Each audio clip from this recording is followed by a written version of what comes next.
আমাদের মেধাকে একদম ধর্ষণ করা হয়েছে ওই সময়। গেস্ট রুম, প্রোগ্রাম, গণরুম আমার হলে আমি মেনে নেব না। এখানে আমি পদপ্রার্থী হওয়ার আগে আমি একজন সাধারণ শিক্ষার্থী, প্রিয় সাধারণ শিক্ষার্থী। তো সেখান থেকে আমরা এই জুলাই মুভমেন্ট হইলো। ইভেন আমরা যারা হলে যারা ছিলাম আমরা জুলাই মুভমেন্টের অনেক আগে থেকে এবং ভার্সিটি লাইফের প্রথম যখন গণরুম গেস্ট রুম প্রোগ্রামে ফেস করছি তখন থেকে আমরা রাজনৈতিক দলের একটা বিপক্ষে যাওয়ার চেষ্টা করছি, যে কোনো দল হোক। কারণ আমরা দেখছি যে হলে যখন এসব থাকে তখন কী ধরনের একটা কালচার সৃষ্টি হয়। আমাদের মেধাকে একদম ধর্ষণ করা হয়েছে ওই সময়। আমি যেটা একদম ঘোর বিরোধী সেটা হচ্ছে গিয়ে যে কোনো দলই ক্ষমতায় আসুক না কেন আমার হলে, আমার মাস্টার সুদর্শন হলে কোনো রাজনৈতিক দলে প্রবেশ তো মেনে নেব না, সাথে কোনো গেস্ট রুম, প্রোগ্রাম, গণরুম আমার হলে আমি মেনে নেব না।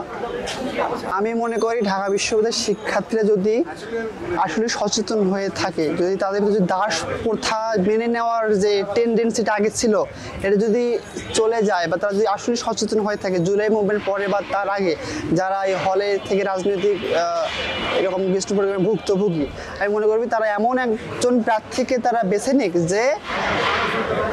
যে এইসবের বিরুদ্ধে কথা বলবে। এবং শিক্ষার্থীরা যদি দাস প্রথাকে যদি মেনে না নেয় তাহলে এমন কাউকে আনা উচিত যারা ওনাদের কথা বলবে, সাধারণ শিক্ষার্থীর কথা বলবে। আমি যখন আমার টেবিলে আমি আমার ফোন স্কুল করতেছিলাম আমার পড়ার টেবিলে, তখন দেখলাম যে অনেক রাজনৈতিক দলের প্যানেল থেকে অনেকে পদপ্রার্থী হচ্ছে।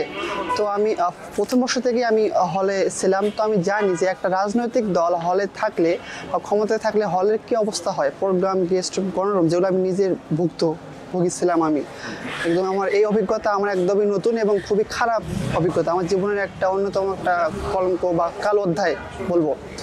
তো আমি যখন দেখলাম যে যখন কোনো রাজনৈতিক দল প্রতিনিধি হিসেবে পদপ্রার্থী হচ্ছে তখন একজন সাধারণ শিক্ষার্থী হিসেবে আমার চাওয়া পাওয়া তারা কতটুকু মেনে নেবে। তারা কোনো নীতি নির্ধারণ বাস্তবায়নের ক্ষেত্রে তারা তার দলীয় রাজনৈতিক মতামতকে বেশি গুরুত্ব দেবে না একজন সাধারণ শিক্ষার্থী আমার মতকে তারা বেশি গুরুত্ব দেবে। অবশ্যই একজন রাজনৈতিক দল তার দলীয় মতকে গুরুত্ব দেবে, তাহলে একজন সাধারণ শিক্ষার্থী হিসেবে আমার মতামতকে কে বলবে, আমার রাইট নিয়ে কে কথা বলবে।